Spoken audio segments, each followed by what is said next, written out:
Tinapay mula sa langit. A daily morning devotion with CRC family.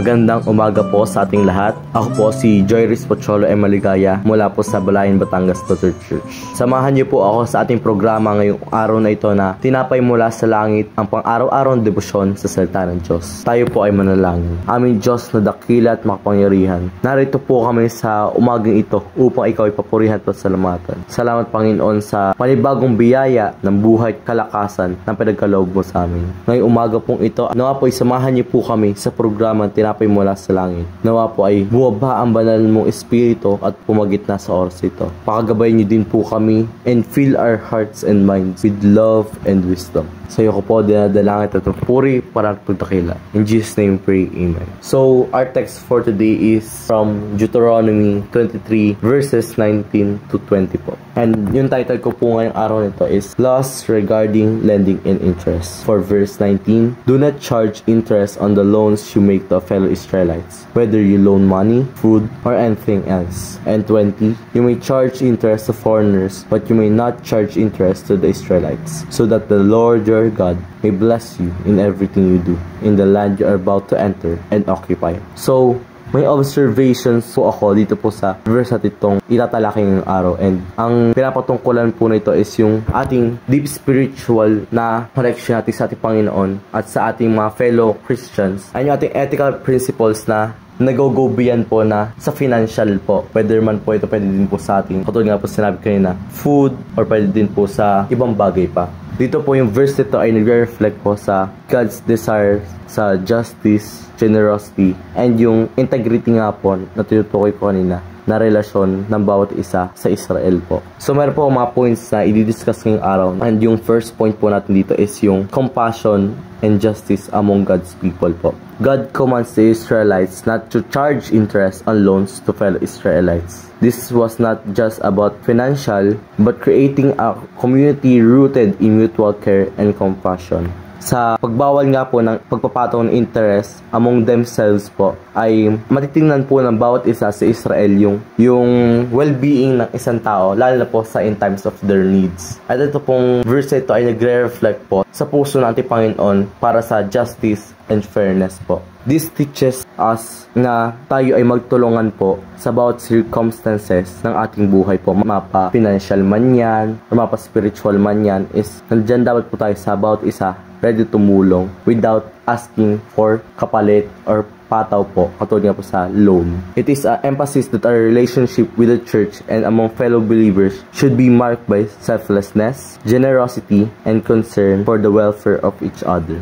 At sa verse 20 nga po, we can see yung distinction between ng Israelites and yung foreigners po. God gives a specific command regarding how the Israelites are to handle loans. Sa dati pong times, ancient times po, ay marami pong societies, including po dito po yung Israel community, practice po dito yung charging loans po. Marami po sa kanila nag-charge loans po pag may humihiram po. Foreigners or non-Israelites did not share the same covenant relationship with God, and the cultural norms around them often allowed or even encouraged such practices. The ability to charge interest to foreigners reflects the economy reality of time where Israel was interacting with people who had different cultural and financial practices. While Israel was called to higher ethical standards, the foreign nations were not bound by the same principles. Sa context pong ito ay charging interest sa mga foreigners may have been seen as an acceptable practice, particularly in a situation where Israelites ay nag-engage po sa trade or business and dealing with outsiders po. So, ang lesson po dito sa ating Israel and foreigners po is, para po sa Israel is, i-cultivate po yung spirit of generosity and justice. Dito po yung nagre-reflect yung desire natin Panginoon para sa kanyang mga tao na ma-embody yung justice and mercy para ma-set po sila apart from surrounding nation, which is the foreigners po natin. foreign lands. And pangalawa po is reflecting God's characters, mercy, and compassion. Yung merciful nature po ng ating Panginoon ay dapat po ma-reflect ng mga Israelites na ito nga po, isasabi po na offering interest-free loans po, fostering environment where individual cared for one another's well-being.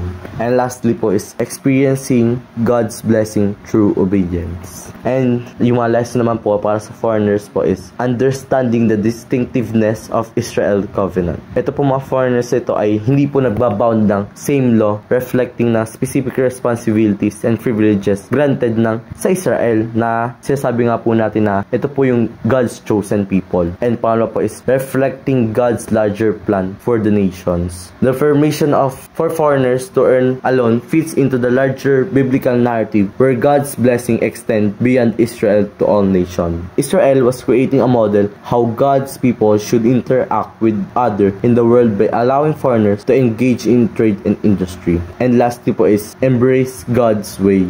The Israelites' conduct offered a tangible example, living in accordance with God's will, potentially leading to others' relationship with God of Israel. Siya ito Panginoon nga po. Ito pong testament pong ito is natuturo po sa mga Christians na maging kind po, generous, forgiving, and magtulungan po ang bawat isa through times of need po. Ito po yung makikita din po natin siya sa Acts 2 verse 44 to 45 po. And Jesus teaches us love and generosity po na nag-e-extend beyond pa kahit sa hindi nating fellow Christians po, kahit sa mga ibang tao na kapalibot sa atin na.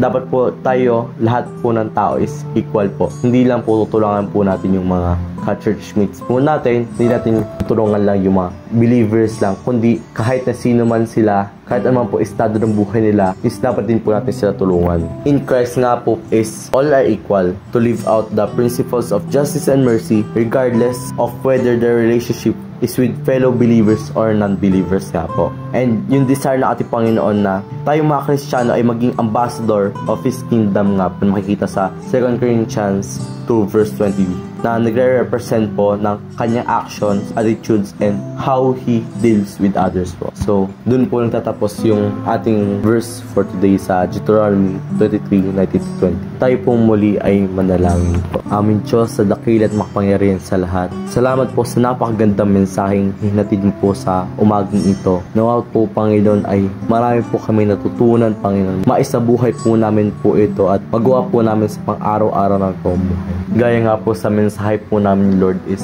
turuan mo po kami na magtulungan po ang bawat isa, believer man yan or non-believer, sa kahit anumang pong circumstances sa aming buhay, Panginoon, na kayo po ang pumagitna sa bawat isa sa amin na magkameron po kami unity, peace, and love with each other. Na Panginoon, na kahit anumang pong circumstances yan is ready po ang bawat isa sa amin na makapagbigay, makatulong sa bawat isa na walang hinihingi kapalit, Panginoon. Mold us, O Lord, to be your ambassadors of your kingdom, Panginoon. Na makita sa buhay namin kung sino ka, Panginoon.